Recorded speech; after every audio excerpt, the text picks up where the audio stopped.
Natural gas is a hydrocarbon formed from ancient deposits of organic material buried and transformed over millions of years into a gas stored in pores in underground rock. Humans tap this fossil fuel for heating and cooking, and at the largest scale, to generate electricity. While natural gas deposits are mostly trapped under non-porous rock that keeps it capped under pressure deep underground, the gas may escape to the surface. In this video, I'm going to talk about some locations where natural gas is the source of an ongoing burning at the surface. There are several of these locations worldwide that accrue reputations as strange places and have become tourist attractions.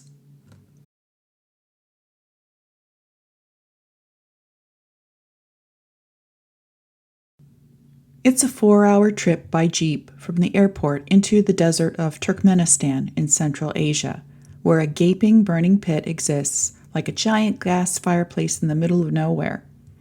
The Darvaza crater is 230 feet wide, 66 feet deep, ablaze with flickering flames, fed by underground natural gas.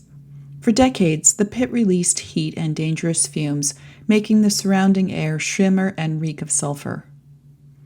This area was explored by Soviet scientists in the 1950s and 60s and identified as a substantial oil field.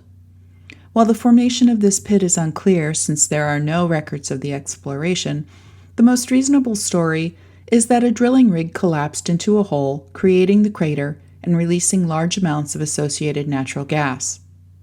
The gas, mostly consisting of methane by volume, posed a threat to the nearby villages, so those in charge of the site attempted to burn off the gas as there was no quick and cheap way to extract it otherwise. The real mystery is why anyone familiar with natural gas formation would think that this fire would only burn for a short while. 5 decades later, it's still burning, acquiring the name the Gate to Hell in the process. You will find countless websites and videos delivering exaggerated or outright wrong information about the site without telling the full story of its careless human creation.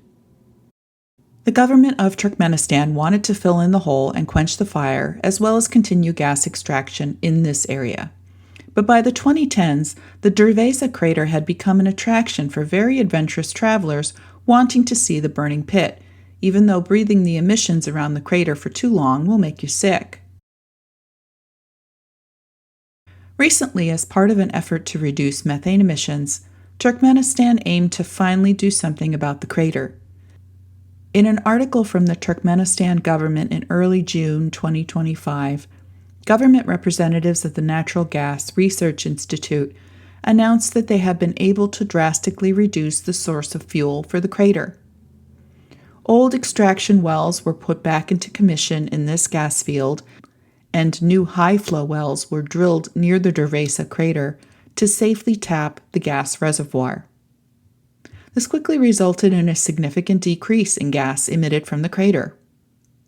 Ramping up in December of 2024, the increased rate of gas extraction was reflected in a demonstrable change to the pit. Now the glowing crater can only be seen close by, where previously it was visible for many miles away, even from space.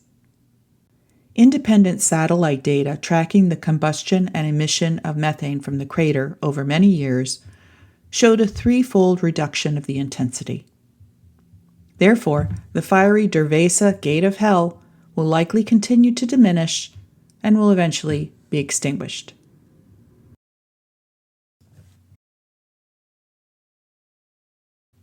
Next, we move to a creek valley south of Buffalo, New York. Located in a small grotto into the ledge of a waterfall of Shale Creek near Orchard Park, New York, a flame flickers. The area is designated as Chestnut Ridge Park. There is a hiking trail down into the ravine and along the creek bed, which is walkable when the water level is low, but would be treacherous in wet and icy conditions. The creek water cascades around the naturally protected flame about 4 to 8 inches high. Called the Eternal Flame, it is fueled by natural gas venting through the layers of fractured rock from deep underground. At this point in the creek bed, The gas is concentrated enough to sustain burning. It's not known how long this phenomenon has been noted by the natives of the area. It may have been burning naturally for hundreds or thousands of years.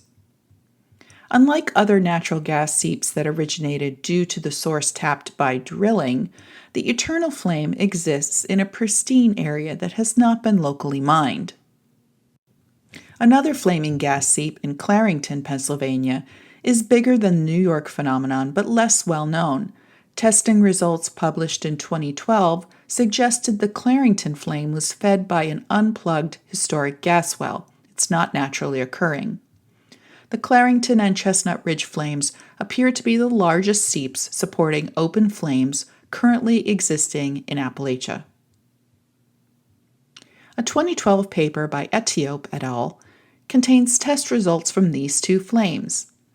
As mentioned, the Clarington was not a natural seep. It's fed by a leaking well from the Venango sandstone, a porous formation previously tapped for oil and gas. The gas here consists of 88% methane and the rest smaller percentages of ethane, nitrogen, and propane. The Chestnut Ridge eternal flame, however, had a unique and unusual composition. Also predominantly methane at 60%, the gas had an astonishingly high percentage of ethane plus propane at 23.5 and 11.7% respectively. This interesting composition suggests that the gas here is pristine and comes from a deep shale that is no longer very hot. The Chestnut Ridge eternal flame is called a macroseep. There are smaller microseeps in other places along the creek. They cannot sustain a flame as the one in the grotto. The flowing of the creek water helps to push the air out at the location in the hollowed-out grotto where it collects. Mixed with air, it can burn. The flame periodically goes out. Apparently, the locals might throw snowballs in the winter in a game to extinguish it. When I visited it in June of 2025, the flame was out and no one brought a lighter or match. The creek bed smelled strongly of hydrogen sulfide, a component released with the natural gas, giving it a particular odor. Some people might be afraid to stick a match in the grotto, but it's not going to explode. The gas leakage is diffused. I've seen a few local websites mention that there is some native history surrounding the flame and that the local tribes likely were the ones that first lit it. But I found no references for this, and we cannot know who first lit the flame. There was even a mention of woodland elves associated with it, but this is also unsourced. Some people may think that the gas seep is not natural, but comes from a hidden pipe. As I said, this is a pristine area. There is no evidence whatsoever that the gas spring is anything but natural. And while a bit mysterious in scientific details, we can still explain its origin. And there are other natural gas seeps worldwide. However, the eternal flame is probably the most beautiful one. If you go to visit the Eternal Flame Falls, loud voices, trash, and misbehaving children are an unwanted intrusion, so please respect this natural place. Keep it available for others to enjoy for more decades to come.